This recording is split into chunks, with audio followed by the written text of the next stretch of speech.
This is the B Shifter podcast. You've got John Vance, Nick Brunacini, and Chris Stewart here with you today. Good to see you, gentlemen. Back at you, JV. Very nice to be here. Welcome to the podcast studio. Today, we are going to talk some about standards and then mandates that are given to us by the law, the federal government, the state government, and other entities that require us to do certain things. But I wanted to start off, first of all, with Chris giving us an update on the NFPA 1700 activity.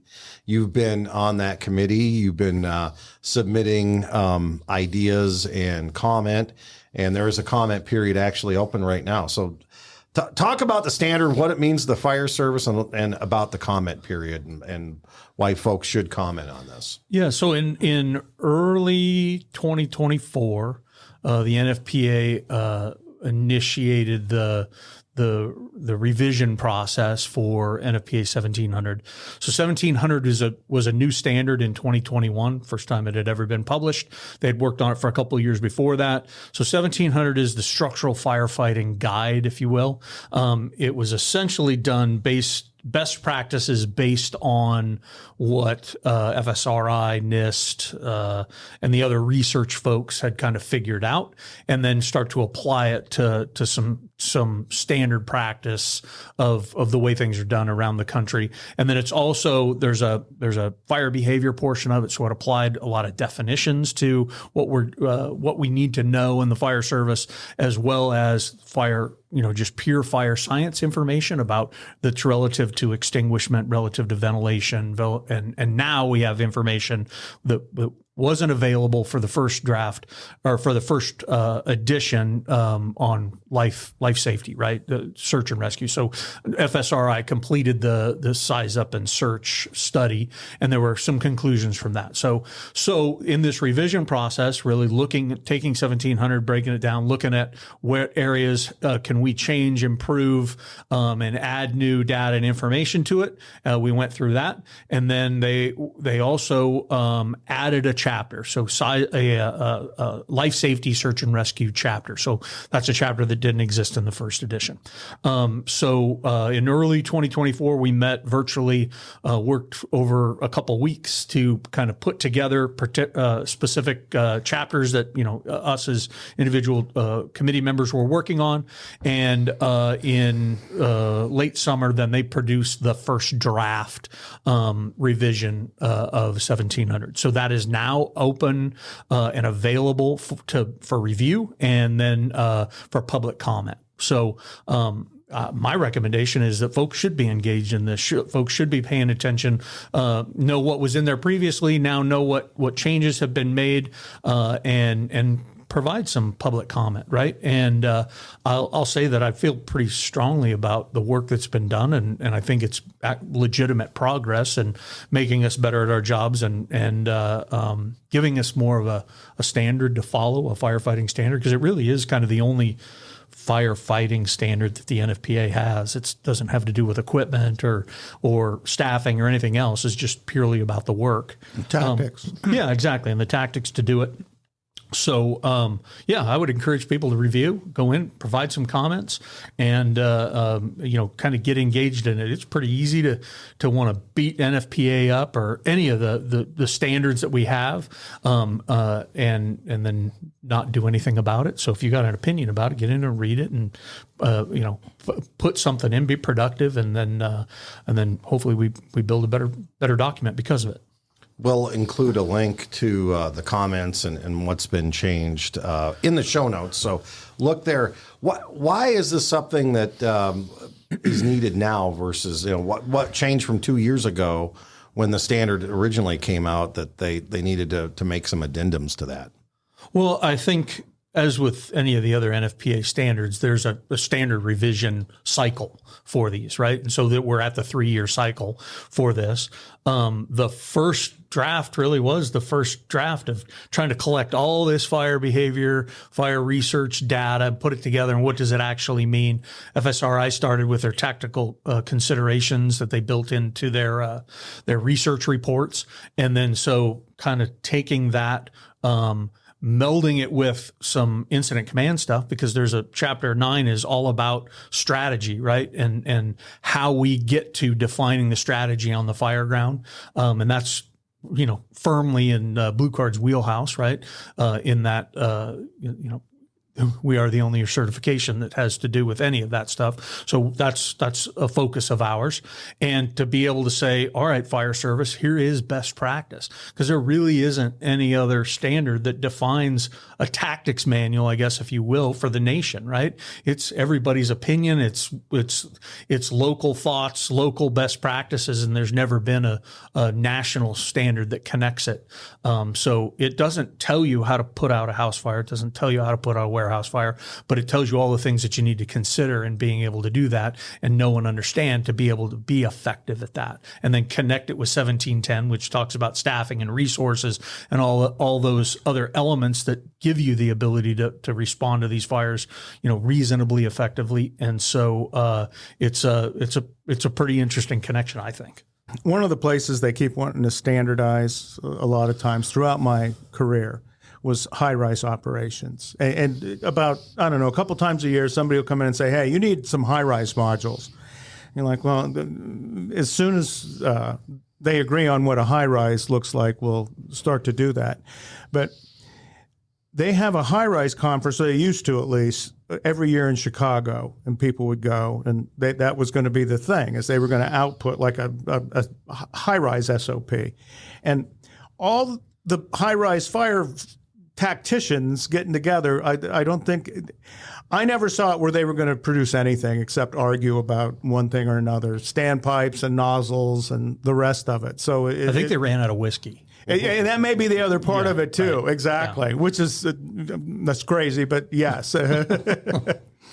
So whenever anybody gets together to create a standard and say, here's some best practices, it's just going to naturally draw the flies and the rest of the stuff around it. No, you can't make us. And it's, well, it's just good best practices is all it is. So we've had a couple meetings with Blue Card departments just because they've asked and their input. Yeah. And it was interesting how some of them, and these are urban departments that go to a lot of fires that are they're certainly experienced, and they also have walked around the block with tragedy too. Mm-hmm. And so they're like, hey, you know what? If this becomes a more solid standard that reflects the way we do business and the way we manage incidents and our tactics, that we would start using this in our promotional processes, tied with all the other things we need. And I'm like, well, that's kind of a pretty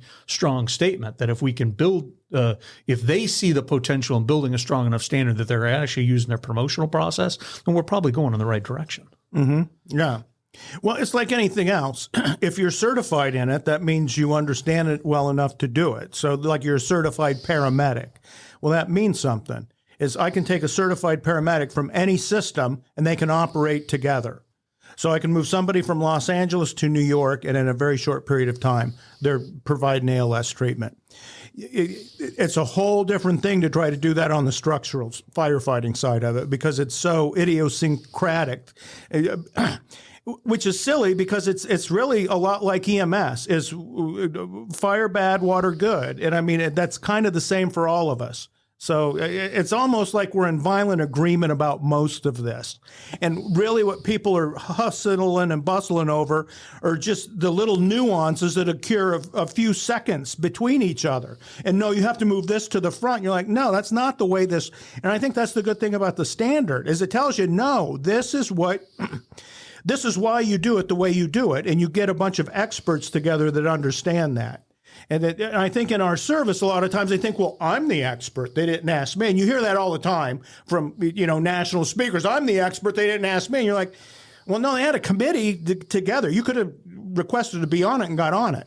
Well, no, they needed to ask me. You're like, no, they're not going to ask you because no one wants you around is really what it is. And so you have to include yourself. And so if you're not willing to do that much work, then maybe just be quiet and talk about the old days. So, well, standards matter. I mean, either you're an authority having jurisdiction in a fire department that pays attention to standards and try to follow the standards. And even though, everything that I would reference in my old job was there's nothing enforcing us to follow the standard.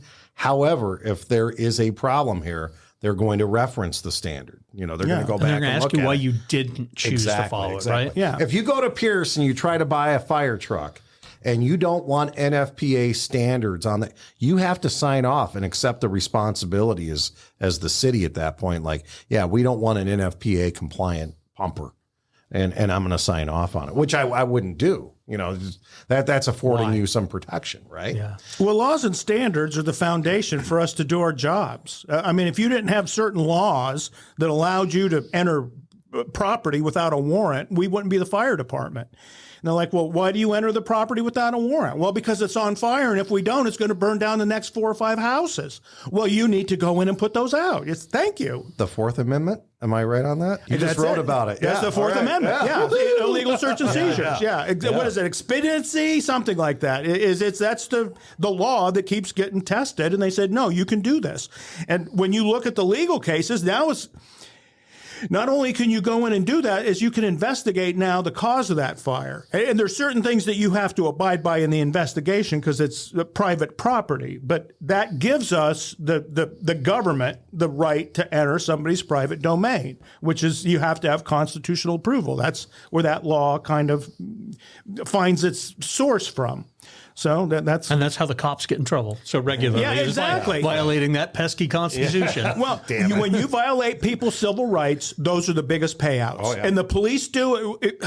We do it to citizens through law enforcement, but inside the organization, we do it to our employees with employment practices we shouldn't be doing, like doing the wrong thing at the scene of a hazard zone, taking the wrong action. Well, if you're not following standards, the employer becomes complicit in that and has some legal liability for it. So, I mean, that's part of the risk management piece for other people is the people that do after action investigations and the BNR and investigators, they have certain risk managements. Well, we use a different scale for delivering public emergency services to people. And, we'll take a big risk to save savable and, that algorithm. So, and the fire service is really probably over the decades made a sport of, disregarding or shit talking standards and those types of things. And yet not doing anything about it, right? So creating chaos, and then there's departments that are, well, we're too big to do that, and there's departments that say we're too little to do that, and everybody's got an excuse. Well, I kind of feel like the system needs to get engaged in it, make the system or make the standards right, and they can make our service delivery, and they can make the safety and the outcomes for the firefighters a little bit better. So it doesn't make any sense to me to just shit talk them. Well, and here's a good segue into why standards are important, because they end up becoming law. Is this fire brigade standard that OSHA is talking about, or fire brigade? They call it a standard or a law or a. I don't even know what it's got a number regulation. In front of it, so CFR 1910-20. I mean, 29 CFR 1910.20. Amen. But, yeah. So they're looking at 21 new standards from NFPA that will be part of that new OSHA. And then also parts of 14 other standards will be in there. So you're talking about a wide swath of work that's been done in the fire service in the last 50 years that will now go into this document if indeed it gets approved. And, there's been all kinds of consternation about it because, we're going to lose firefighters, or we're going to have to close our doors, or it's going to cost too much money.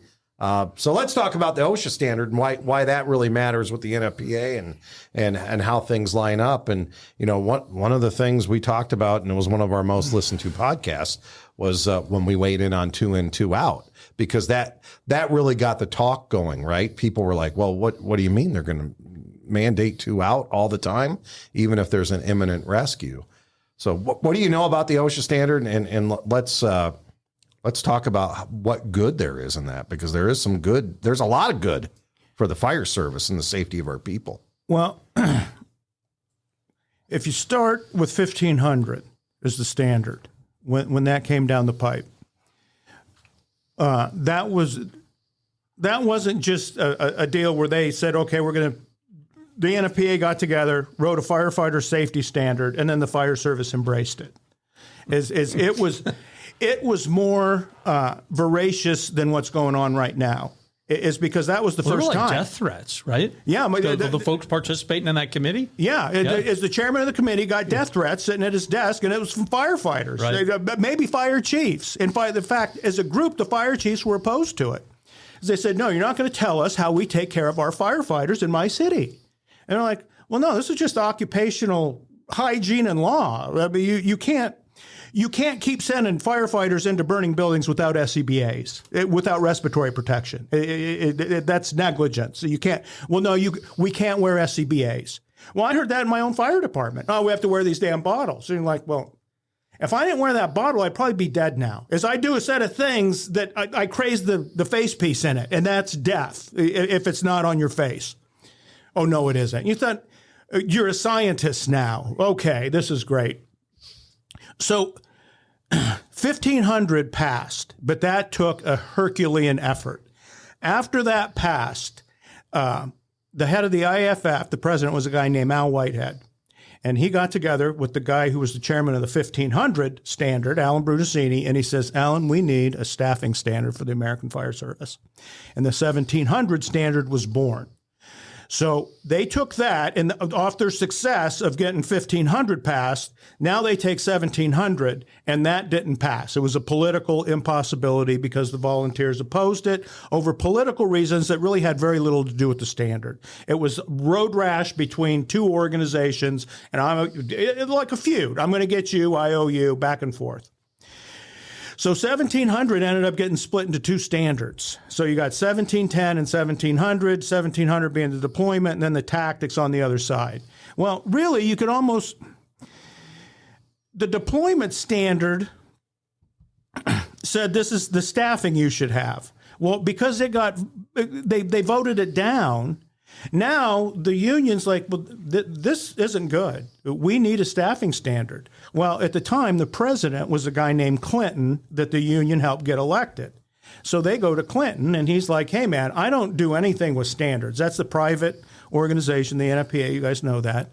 And he says, all I got as president is OSHA. And he says, I can do something in OSHA. And that's when 2 in and 2 out was born. So when we implemented 2 in and 2 out in my fire department, that was the very first time in the history of the PFD that the union co-taught the curriculum with the chiefs. And you had a union vice president with the battalion chief teaching the troops, this is what 2 in and 2 out looks like. And really for our fire department, it was kind of invisible because we were, in 98% of the city, we were always 2 in, 2 out all the time. It was rare when you had less than 6 to 8 people on the scene in the first minute or two. We overcomplicated it for a minute, and then everybody kind of settled down, and then we got into, all right. So, and that's where it came. So, like, within our own organization, well, 2 in, 2 out is just ridiculous. It doesn't really affect us, and it's nothing we have to worry about it. You know, and like any other thing in the fire department, we announced that the 2 out is set and blah, blah, blah, blah, blah, blah. Well, that was an effort of staffing because 2 + 2 = 4. Well, then it became a tactics thing, and that's what everybody's arguing. Well, if I have to make a rescue, why do I need the 2 out? And really, it's really kind of a silly thing we're arguing about because 4 people do not make a fire attack. When you look at 1710, is you need to put, within the first 10 minutes, about 20 people on the scene to do a fire in a 2,000 square foot 2-story house. So I think if we use that as the metric and say that's what it is and we all kind of agree on that, then the tactics we can, like the people that want to search ahead of the fire, we're not going to do that ever because it just doesn't make sense. It makes it less safe and less effective, and you cause more problems. It's stupid. It's like, okay, I'm going to build a house, but I'm not going to use a saw. I just want to use an axe. Well, yeah, okay, bye. That's good. So we can argue about tactics all day long, and you're going to adjust the tactics based on your deployment capability. So in my over 40 years I've been doing this, nothing has outperformed putting water on the fire. It's going to save more people. It's going to save more property than all the other activities the fire service does on the incident scene do not do as much as putting water on the fire combined. Total, period. We should quit arguing about that. That's just the way it is. Sorry, that's water, good, fire, bad. That's science. And so the rest of it, how we search should support just safe, effective practices. So, I mean, that's kind of it. I think we mostly agree on that. So if you work on a squad somewhere, you're going to still do search and rescue, but there's going to be a fire attack going on. It doesn't make any more sense to operate in a burning building. Well, look at the cops. How do they do inside a burning building? Not well. Half of them end up retiring because they get stuck in a flashover. In fact, we tell the cops, don't go in here. Stay out. In their polyester uniform. Yeah, don't go in. Yeah. Well, and then you think, well, yeah, so now we can go in and do all those things we told them not to do because we're wearing turnouts. Now, when you eat the flashover, man, you're going to be having some issues there. So just safe fire attack, what that looks like. And the safer we make it, the quicker we can make it safe, the better it is for everybody. So I think that, and that's really kind of the spirit of the standards, is you get a bunch of people together with these different opinions and they all kind of massage it into the best practices. And really, I think most of the standards have that. Now, for a while, we talked about following NFPA standards. Like, I'm going to follow the hose standard, the pump standard, the tool standard. Well, if you do NFPA hose testing as it's laid out, that's all you're going to do all year long. Is I have to test this hose and flow water through this nozzle and do this and this and this. So those kind of things you just have to make sense of in kind of how are we going to get this work done and make sure that our hoses don't burst and the rest of it. But as far as operational stuff, most of those standards are designed to keep firefighters from taking risk that aren't timed, that don't sequence with that phase of the incident operation. So a lot of times we'll take those risks and it makes things worse. It doesn't improve it. So like we're going to go search ahead of an attack. Well, now I'm spreading the fire in places. I'm exposing more people to hostile conditions. So that's the reason they craft this stuff, is say, no, if you do X, Y, and Z, you can put that fire out in 7.5 minutes versus doing it in 15 minutes and hurting 3 people. And you use less resources doing it. Is it just as a smarter way to do the labor here? So I think you go out and you practice and train with that stuff. And that's the beauty of the fire service, is we talk about it, we train on it, and then training's over at noon, and at 2:00 in the afternoon, you're responding to a house fire. When we were doing on deck for the first time, we explained in the command training center what it was, the concept. It took about 5 minutes because we're all tactically connected together. So, okay, we get it. That makes sense.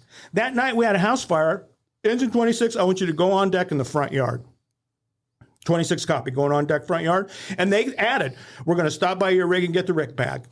Oh, my God. Oh, yeah. I'm going to swoon. And you know what happened about 15 minutes later? Engine 26 put the rick bag back. We broke the lines down, and we started decommitting all the companies. We put the fire out, did everything, did hug and a kiss, and that's it. 30 minutes, there's a wet spot in the road. The satisfied customer, oh, my house is on fire. We hooked on whoever they needed, but we all went back, and everybody stayed at work. Mm-hmm. They took showers. They went on more calls. It was just, you know what it was? It was professional. Let's take a quick break.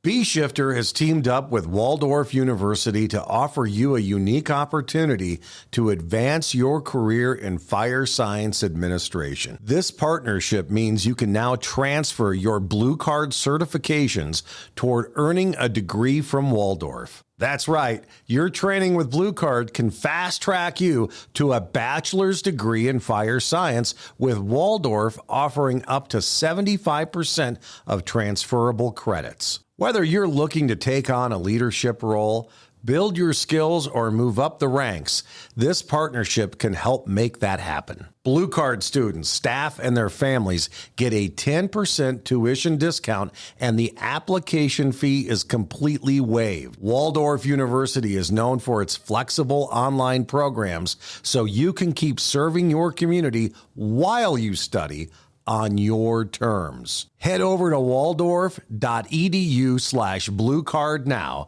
Send in that free application and advance your fire service career with Waldorf University.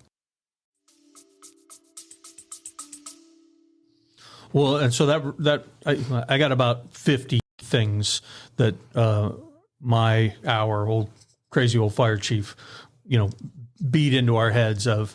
The first one is if we don't manage it, somebody will.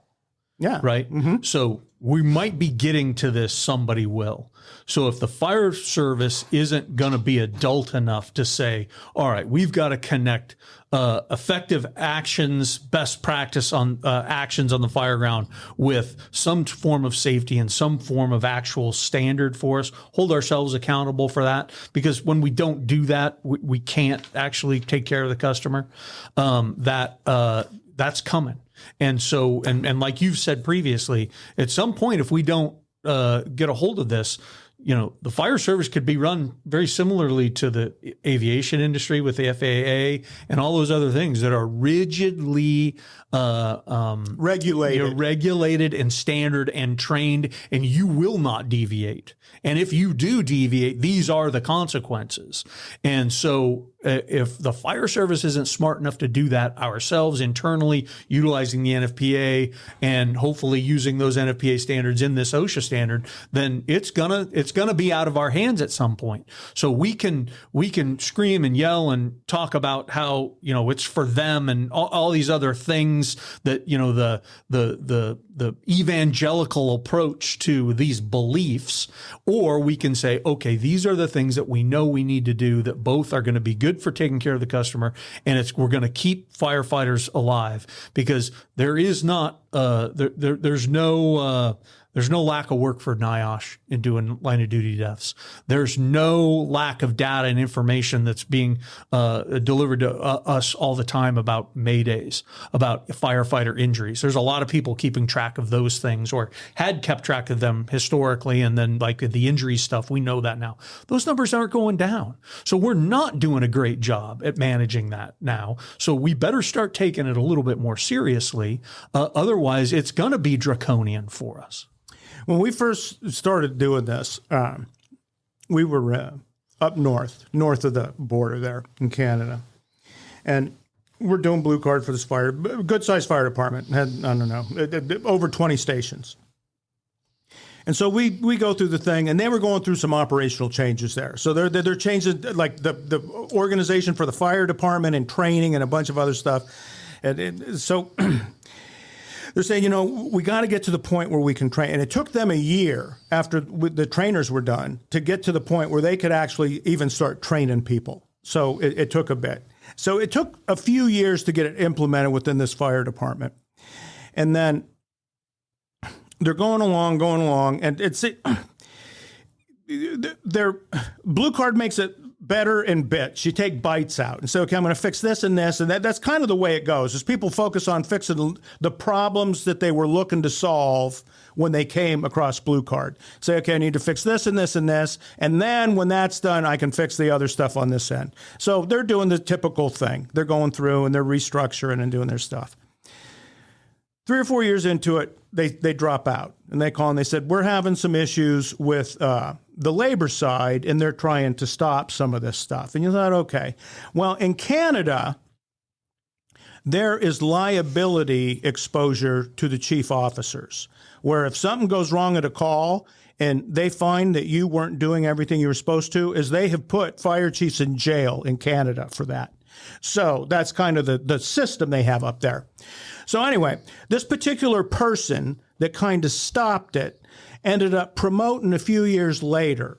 And then the way they do promotions there is kind of different than I was used to. And so this company officer ends up promoting to chief, and then like 6 months later is the ops chief running the whole operations division. You're like, this will be interesting.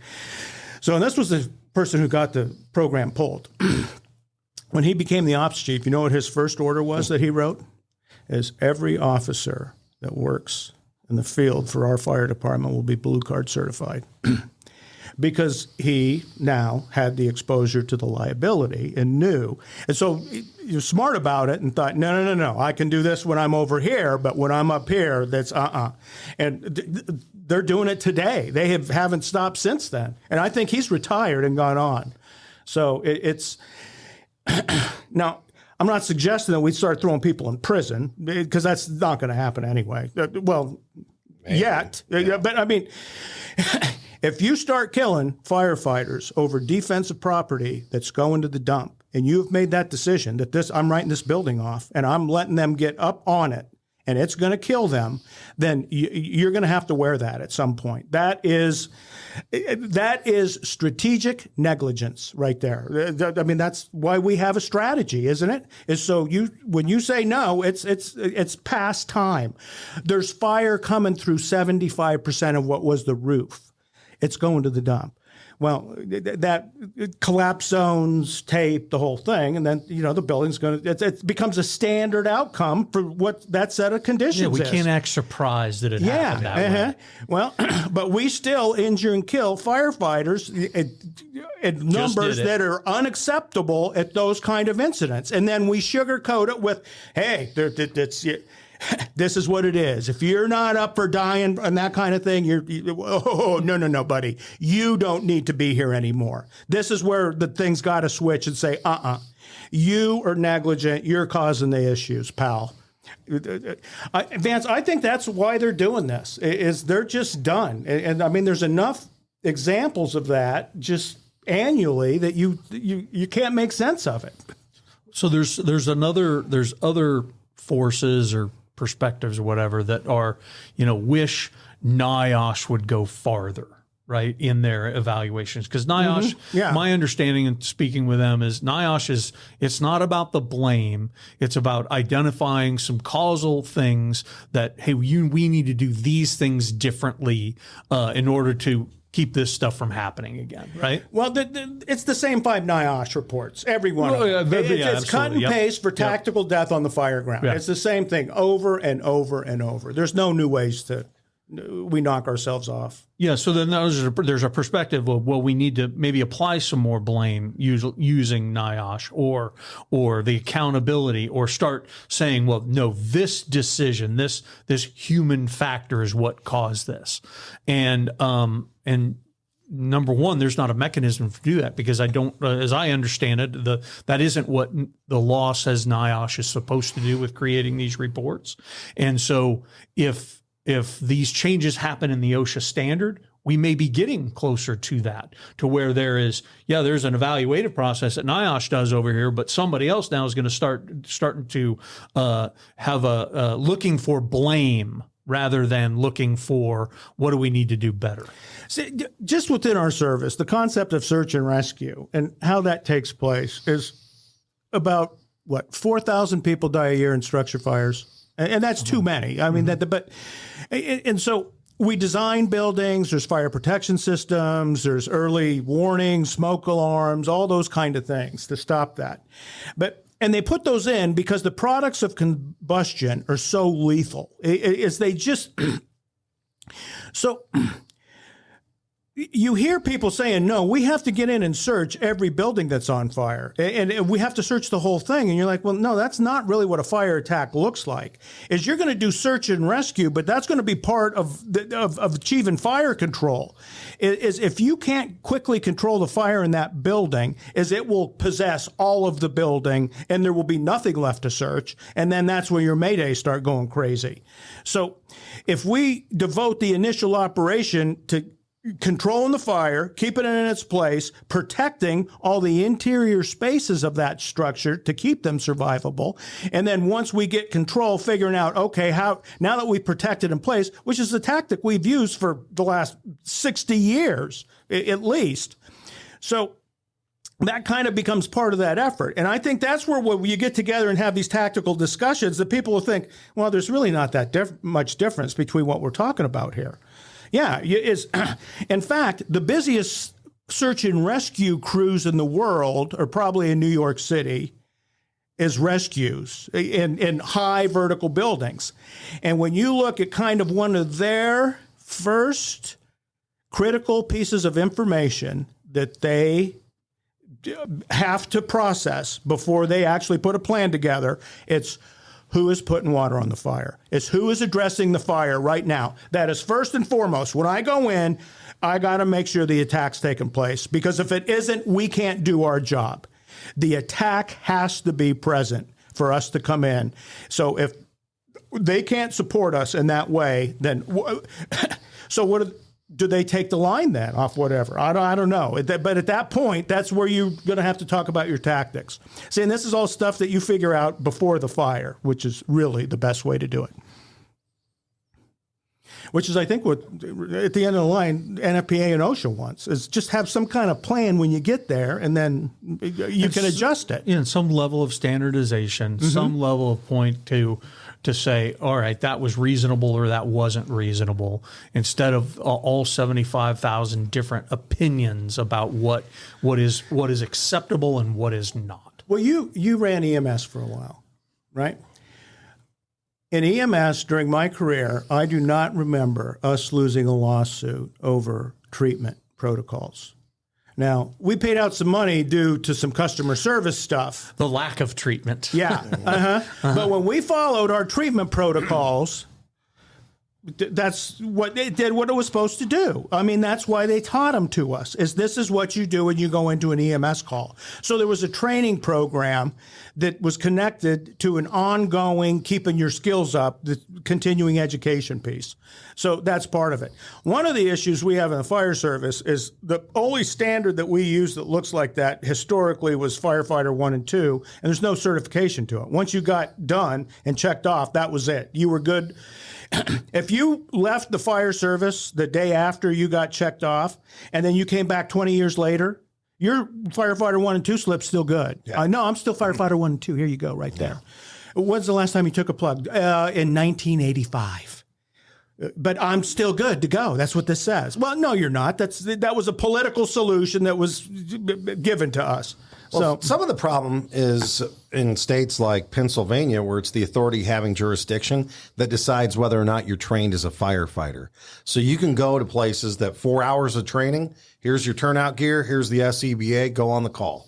You got other states that say 260 hours. So there's a wide delta of what is a minimum standard for a firefighter and what's acceptable in different states. And it's vastly different depending on where you go. Yeah, California, you got to go to college and get your slip, and then the fire department hires you and trains you again. I mean, like you say, it's so different everywhere else. So we just don't have that standard throughout the United States. And it's interesting when you start to look into those states that have those types of standards compared to other things, the volume of injury, the volume of firefighter death, and the lack of standardization in how they do that is way different than maybe in other states where there is maybe a better standard. And I would challenge people, since 1997, NIOSH has been investigating these. And you can look at those states, because I have. When I go to certain places, I look at what the state has done traditionally, how it compares to states with no standards. And it's like, well, and sometimes I'm pleasantly surprised. I mean, I've gone places where they're aggressive, but in the state of Georgia, 4 firefighters since 1997 have died in the line of duty inside structure fires, versus we go to states without those standards and you're in the high 20s, low 30s. So it's even the line of duty deaths. And I don't know anything about the injuries, but I'm sure those are a vast difference as well. Well, in the fire service, people are drawn to it that want to take a risk. That's part of the thing. I want to jump out of an airplane and parachute. That's kind of why I signed up here. That's their high. Yeah, and that's all good and well. That's our workforce. That's what a B shifter is. Mm-hmm. Well, the problem is you can go and take a risk, but when you get caught up in it and you get injured or the fire grabs you, you're not helping anybody. In fact, now you're putting all the other firefighters at risk because they got to come save your ass. So that becomes the other part of it. Is there's a lot of ego idealization about what we do and how we do it and why we do it. And you think, well, no, we have managed, I mean, just during my career and then doing this, a lot of different tactical situations. And really, the best ones, you solve them quickly without a bunch of fuss and muss. There's not a lot of chest pounding. First companies get there, they put an attack on the fire. Everybody comes in behind that and supports it. Offensive fires are over. They don't last 15, 20 minutes typically. If it goes beyond that, it's probably going to end up being defensive because the fire's in places that you can't get to it. It's going to grow. It's going to do a set of things where we just can't put it out. And everything is trashed in the meantime. So that's why we call it defensive. There's nothing left to save here. And sometimes we'll search that whole building. Sometimes we pull up as defensive from the onset. I pull up at an old commercial building that's had 3 fires in it, and there's fire through the roof. Oh, we have to search it. There could be people in there. No, there's not. There's no one in there. It's a vacant building that's fully involved in fire. If they were in there, they ain't there no more, and they're in whatever dimensions next because it's not survivable inside. Well, you would have our own people say, well, are you God? What are you talking about? Am I God? Well, you don't know that they're not. Yeah, I know. I do know they're dead. You don't have to be God to know that. See, this isn't a religious thing. It's just science. It's science. Yeah, it's 1,000 degrees at the floor. They're dead. Yeah. We have a deal where the fire chief in our fire department passes a law. You can't ventilate lightweight red tile roofs, new construction.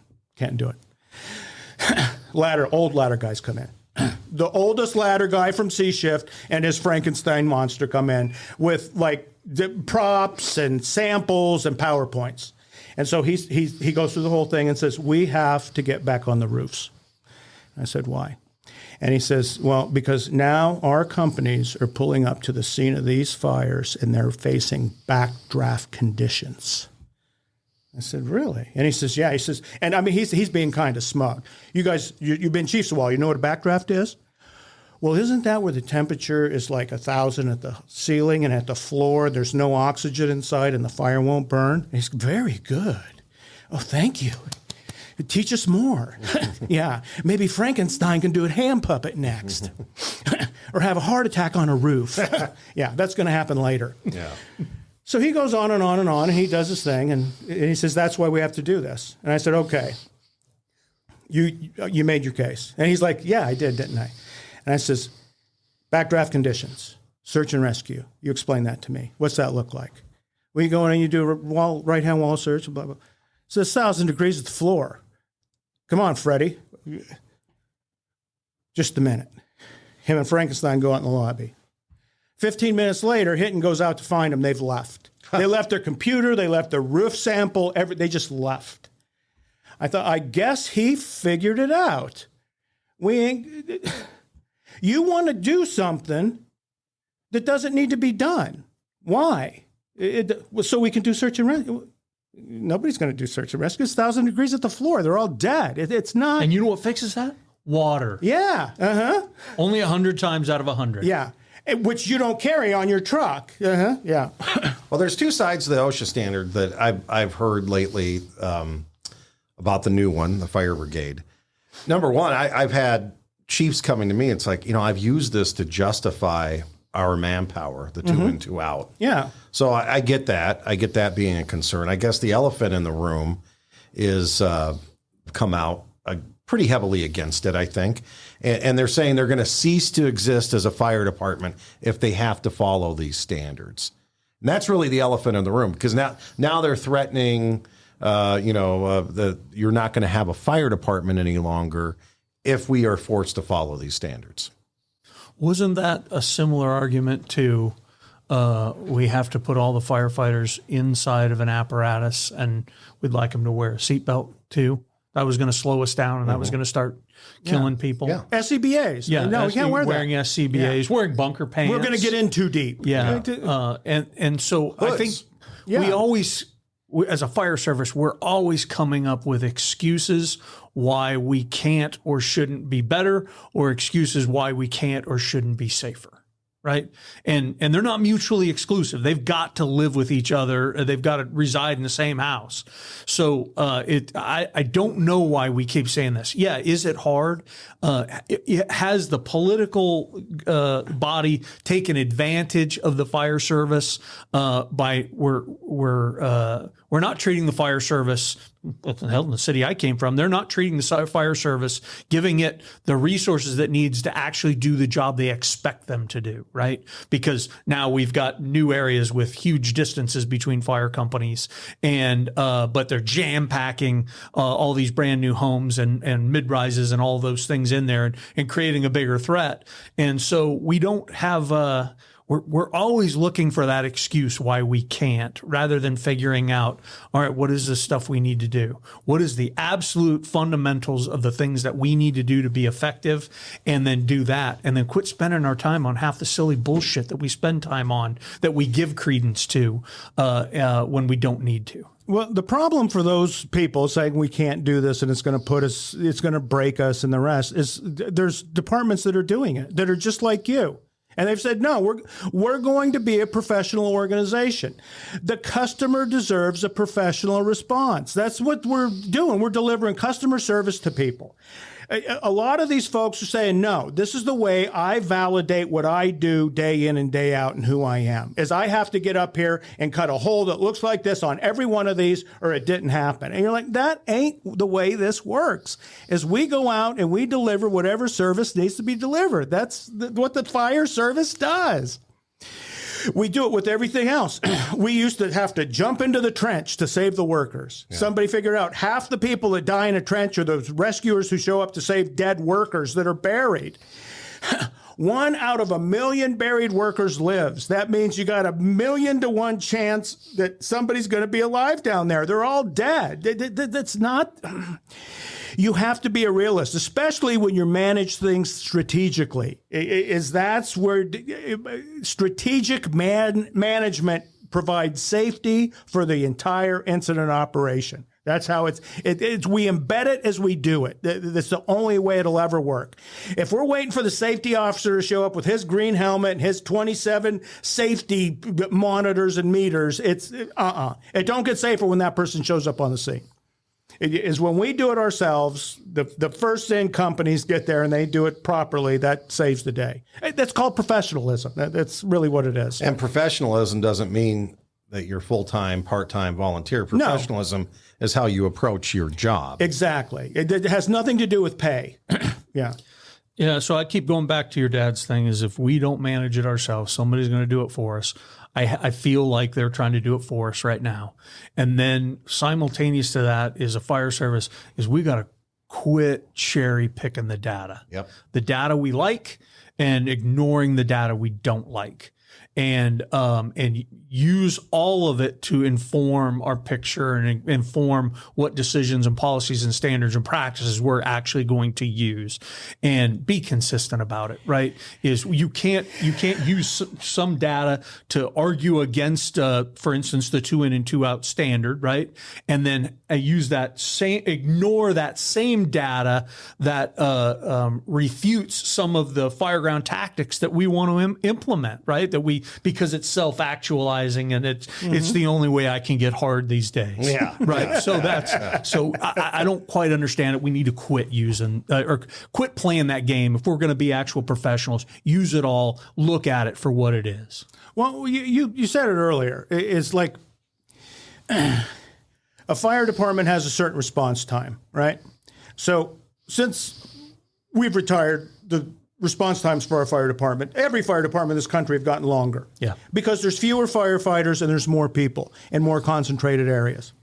So if I'm the fire chief, the best thing I can do for search and rescue for buildings is advocate for enough resources that I can have a 6-minute response time all the time and not a 9-minute. With companies that have water to put the fire out. Exactly. That can take effective action that not only helps the people in the building, but 30 minutes later keeps all the people in the other buildings, the exposure, safe. So that becomes the deal, is getting enough to keep the deployment system where you can keep doing emergency services. Because at some point, if the response goes from 8.5 minutes to 12.5 to 15, you're not a fire department anymore. And then somebody is going to start looking at those numbers for EMS to begin with, because there's not a body politic for fire yet. We police that ourselves. The EMS people police EMS. So they're going to say, no. And they'll put a number to it. They'll say, in the last 6 months, we think 150 people died because of your response times are double what they should be. And you're not intervening in a time. Well, when you look at service delivery as an emergency service agency, as a strategic level, where do you save most people? This isn't to minimize any service. It's all very important, but it's on the EMS side. Because we go on 10 times more of those calls. 100. And at least 10% of them, we actually make a difference. 10% of the time, that's pretty good. That's one a shift at least. Yeah. So science has made it go up because when we show up, we're doing different things than we did way back when. Yeah. And we're actually more successful in reviving people. Yeah. That's crazy shit. The same thing with fire. So that becomes the deal. You're not turning it into a game, but it's like, how can I be as effective as possible in the quickest times? That was our goal. Turn it around, be done. Boom, next. We're ready for the next one. In 1991, I never went to a full arrest with a save. And now it seems like I go to them on a regular basis. And then we get new things introduced to us, like double sequential defibrillation, treating with the sustained VFib by sending them over to a special unit, and we identify that in the field. No one wrings their hands and gets upset about this because regular defibrillation used to work. No, it's like, okay, we're going with the doc, right? And we're operating under that doctor's license too. So we don't call the doc and go, hey, I just read some shit on the internet that says what you're telling me to do is all bullshit. So we're going to give you it this way. Yeah. We got a Firefly light, hooked up to a 100 megawatt battery. We just stuff it right up the patient's. That seems to work. It disaffects them. Yeah. All right. Anything else on OSHA? If you do it yourself, then you're in charge of your own existence, right? Which is good. That's what you want. Yeah. In fact, when they come to town, and they came into our fire department, and they find us once a little bit. We said, well, we're doing this and this and this, and they kind of went away after that. Yeah. In fact, I still have the certificate, a copy of the certificate that in the one I was involved in, and it's not a pleasant thing that they give you because it says willful disregard of your standard or the standard. Yeah, and please pay us. And they say it really clearly. They don't say it nicely. It's not in a massaging way so you feel good afterwards. Yeah. No, no, this is exactly what it was. Yeah, it's an enema. Yeah. Well, and the only way you're going to be able to defend yourself from any of that, from outside regulators and influencers coming in, is if you have your own system you're using. And people, you're just selling blue card. Make your own system. Other fire departments have done it. No, this is what we do. Now, clearly, it's not as good as what we do, but yeah. But that's kind of it. Their books are 40% off right now. Just so you know. Exactly. Yeah, exactly. End of the year savings. Yeah, come one, come all. Yeah. But that's really kind of it. Is fire departments that are in charge of their day-to-day activities tend to do a lot better in those kind of things, especially that can explain why they do things the way they do it. If it's just, we get there and it's instinctual, you think, okay, you're right about the stink piece, but yeah. I was born with the knowledge. Yeah, FDNY is the G all the little G's want to be, right? And in a lot of ways. But they have people who want to emulate have no idea what the response is, what the deployment looks like, what the training looks like. And we brought it up on this podcast before that if you're going to make lieutenant, you go to school for six weeks. You're off the line. If you make captain, another 6 weeks. You make chief, it's another 6 weeks. I mean, they train you for the job that you're going into. It's not through osmosis or magic. And you do the work plenty. Yeah. Right? You can't fake the work in that system to get to those places. Well, you guys want to do a timeless tactical truth? Oh, yeah. Before we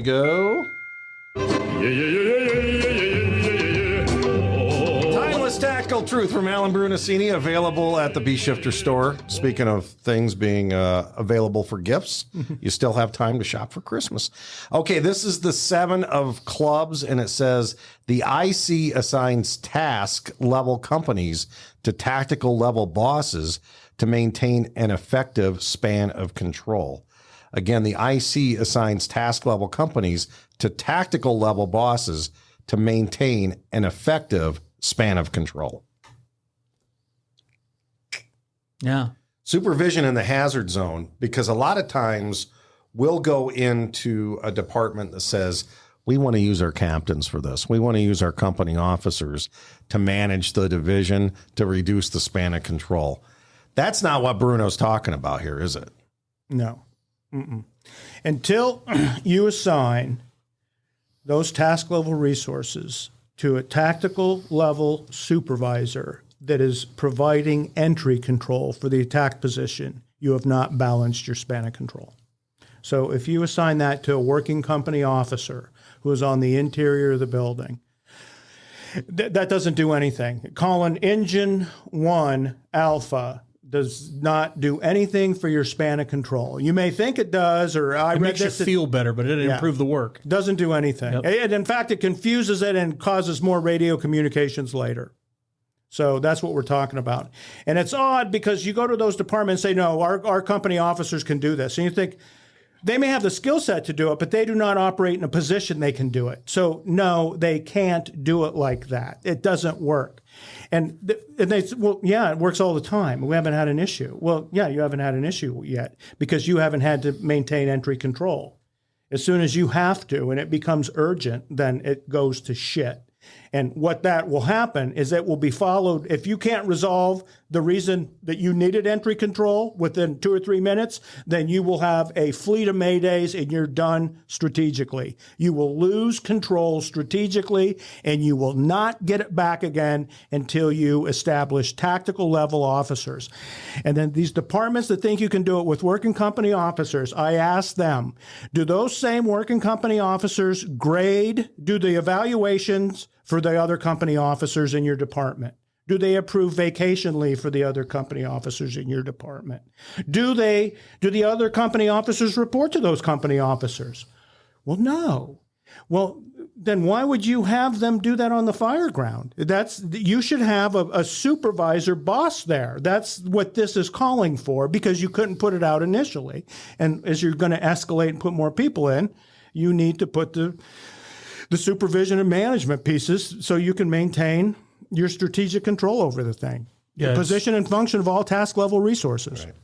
Yeah, they've been successful at it because of accidental success, and they have not gotten to a position where the words Mayday, Mayday, Mayday has been uttered on the fire ground, because there is not a company officer level person playing the role of a tactical level boss working in the hazard zone that has the capability and capacity to manage a Mayday at the tactical level with all the resources and all of the other things that need to go along with it effectively. So they've nothing bad has happened yet, and nothing has happened yet to prove to them it's not effective.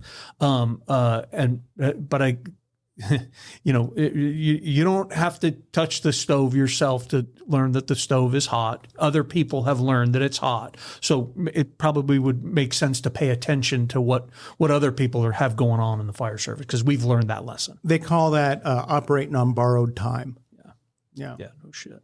See, and then when it breaks, You're screwed. And in fact, in our deal, the experience we have is what I took away with it is there should have been 16 coffins. Yeah. Because you had a 25,000 square foot roof structure burned for an hour that did not collapse on 16 firefighters trying to pull a dead guy out of a building. I hadn't listened to that audio in a long time, maybe like 10 years ago. And I just went back and listened to it because I was teaching a class about that incident. No. And what you're saying couldn't be more true. There is zero reason it wasn't like it wasn't mass casualty. Right. You know, and you know who you didn't hear from in the aftermath of that for years, or the people that are pissed off about OSHA and the NFPA and everybody else, is that the cheap noise is all that is. They ain't paid a bill yet on it. You talk to anybody that's dealt with that kind of a tragedy, it changes you, man. If it doesn't, there's something wrong with you. Chief McAmey from Worcester, if he hadn't plugged the hole at the cold storage fire and stopped the other crews from going, he knew 6 were already gone. The 4 that had gone went into rescue 2, and the fire was just overrunning every position. So he stopped another dozen from going in. And if he hadn't have been there to do that, you know, it would have been we didn't. 16. No, they finally were able to organize it, but an hour under Pure luck. Pure luck. Oh, it was, yeah. No, it's yeah, it still curls your toes. It's nasty. Well, that's where it all came from. We use company officers. That's the day we stopped. Said, this doesn't work. It's just so you know, we didn't stop. That's one thing that's still going on, and that's not understood. That they need to do it. We stopped for a little while. Well, for a minute. We took a breath, and then the world changed. Yeah. Mm-hmm. Thanks, guys. This has been a good talk. We'll include the OSHA information and everything else we talked about. We'll put the 1700 links into. Yep. We'll put all that there, and you can look it up for yourself and get involved. All right. Well, thanks, guys. Excellent. Thank you for listening to B Shifter. We'll talk to you next time.